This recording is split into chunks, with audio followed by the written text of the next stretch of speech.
Hey guys, so I'm back with another Easter card, and I'm actually trying to make this card clean and simple, but it ends up kind of getting derailed at a certain point, and you'll see that in just a minute.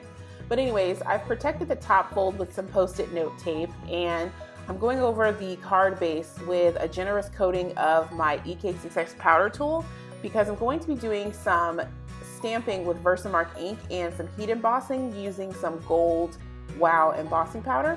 And I don't want it to stick everywhere. And I do know that this stamp generally takes a little bit of love and care because it is really detailed.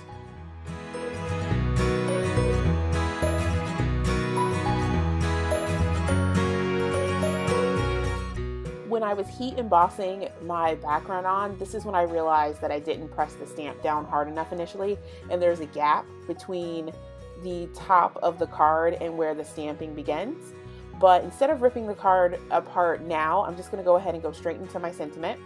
These two words are from a Clearly Beside It stamp set, and because of the spacing of the stamp, I had to stamp each one individually. So I'm going to stamp the Easter and heat emboss it in gold, and then I'm going to go back and stamp the word blessings and heat emboss it as well.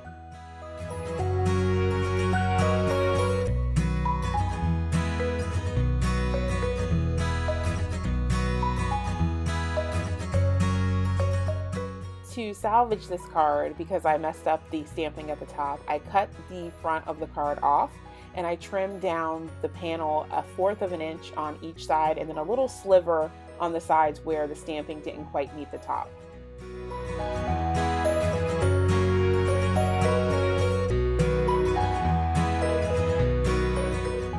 To create a new card base, I'm going to use a Versamarker to do some embossing.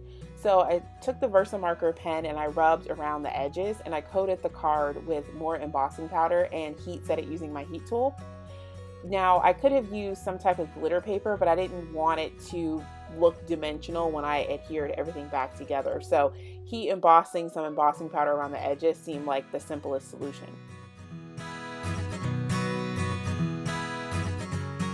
Once my background had cooled from where I set the embossing powder, I used a bunch of Tombow Extreme adhesive and adhered the front panel down to the rest of the card.